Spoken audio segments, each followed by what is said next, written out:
ప్రశాంత్ వర్మ దర్శకత్వంలో నందమూరి బాలకృష్ణ తనయుడు మోక్షజ్ఞ సినీ ఎంట్రీ ఖాయమైనట్లు తెలుస్తోంది. మైథాలజీ నేపథ్యంలో సాగే ఆ సినిమాలో మహాభారతంలోని అభిమన్యుడి పాత్రలో మోక్షజ్ఞ కనిపించనున్నట్లు సమాచారం. ఇదే మూవీలో బాలకృష్ణ కూడా నటించనున్నట్లు టాక్. తండ్రి కొడుకులను ఒకే ఫ్రేమ్ లో చూపించేందుకు ప్రశాంత్ ప్లాన్ చేస్తున్నారట. ఈ సినిమాను బాలయ్య చిన్న కుమార్తె తేజస్విని నిర్మించనున్నట్లు వార్తలు వస్తున్నాయి. స్టార్ ప్రభాస్, మారుతి దర్శకత్వంలో రూపొందుతున్న చిత్రం రాజాసాబ్. ఈ సినిమా నుంచి తాజాగా ఫస్ట్ గ్లింప్ వీడియో రిలీజైంది. హారర్, రొమాంటిక్, కామెడీ నేపథ్యంలో తెరకెక్కుతున్న ఈ మూవీ ఫస్ట్ గ్లింప్లలో ప్రభాస్ క్లాస్ లుక్ లో కనిపించి ఫ్యాన్స్ కి కనువిందు చేశారు. తమన్ బీజిఎం ఆకట్టుకుంది. ఈ సినిమా ఏప్రిల్ 10న ప్రేక్షకుల ముందుకు రానుంది. ఈ గ్లింప్స్ మీరు చూసేయండి.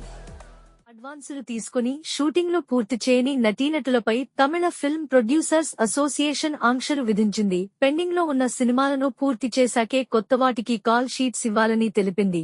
ఇకపై ఏ హీరో, హీరోయిన్ కూడా అడ్వాన్సులు తీసుకోవద్దని పేర్కొంది. నిర్మాతల ఫిర్యాదుతో ధనుష్ వ్యవహారంపై అసోసియేషన్ సీరియస్ అయింది. తమను సంప్రదించాకే ఆయనతో సినిమా తీయాలని సూచించింది. Pan India star hero Prabhas వరుస భారీ చిత్రాలతో దూసుకుపోతున్నారు.